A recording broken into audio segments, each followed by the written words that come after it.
Hey guys, Hitman89 here, I hope you're doing great, and today we're gonna be diving into Battlefield 2042. It was released back in November 2021 and it had what most people would call a horrible launch. We're talking about performance issues, freezes, laggy servers, hard crashes, and enough bugs to make day one players feel like beta testers. But now that we've had over 10 updates, this is the question we're gonna be answering today. Is the game finally good in 2023? Or will we have to wait until 2042 for the devs to turn things around?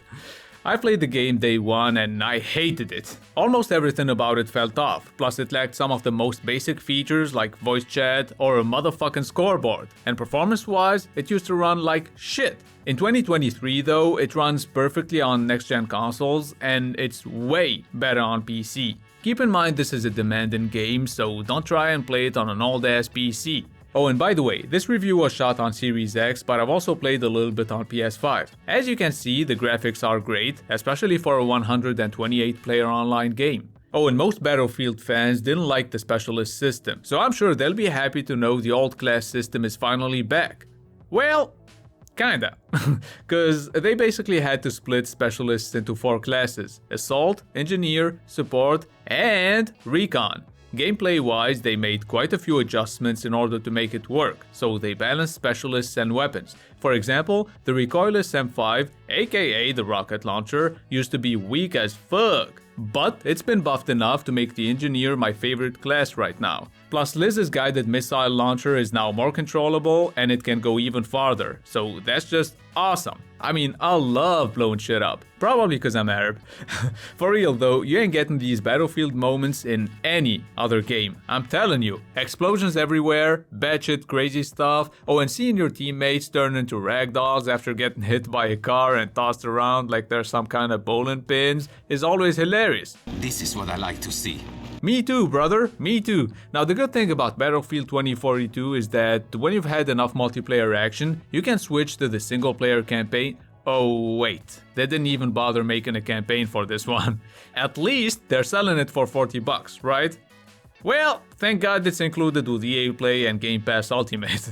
Anyway, back to the gameplay. Conquest mode is my favorite. It offers a 128 player experience, but Rush and Breakthrough are also fun. Hazard Zone is somewhat similar to Escape from Tarkov and the concept, but it ended up eating shit, so it was abandoned a while ago. On the other hand, Portal mode allows you to play on custom servers, and most importantly, apart from the regular Battlefield 2042 stuff, it has maps and game modes from Bad Company 2, Battlefield 3, and even Battlefield 1942. Let's get back to the new stuff though, cause apart from the couple of maps that were added since launch, they've been revamping some maps to add more cover and to make them slightly more enjoyable overall. That being said, compared to the previous Battlefield games, this one has way less destructible environments, which sucks dick. Oh, and remember the cringeworthy endgame quotes that turned the game into a meme? Yeah, those are long gone, but the visual glitches and bugs are still here, which for a game that received a dozen updates is...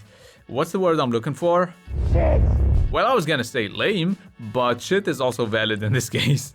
Despite that, the actual game is fun as hell and the weekly objectives prevent it from getting too repetitive since they make you try different things. And unlocking new weapons and attachments is always fun, plus it forces you to use different weapons, classes and vehicles in order to unlock more stuff. Speaking of which, at launch, Battlefield 2042 suffered from a severe lack of content. With the new maps and weapons though, the game finally has enough content, a year and a half later. So, next time, unless they ship a finished game day one, we should all wait until it's on sale to get a better and cheaper product. Now let's move on to the verdict. If anyone asked me a year ago if they should buy Battlefield 2042, my answer would be no.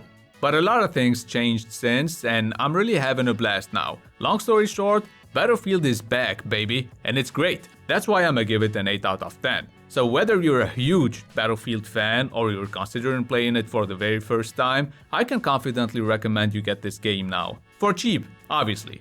Anyway, I hope you found this review useful. Don't forget to leave a thumbs up if you did, and please subscribe if you're new to the channel. I make game reviews like this one, and I make top 10 videos to recommend you guys the best games to play. So yeah, it's been Hitman89. See you guys very soon. for the pay stub or you'll pay up. Don't make love to the game, bruh. Fuck the game up. Change up, rearrange stuff to your greatness. Famous for the way up. Play the game, bruh.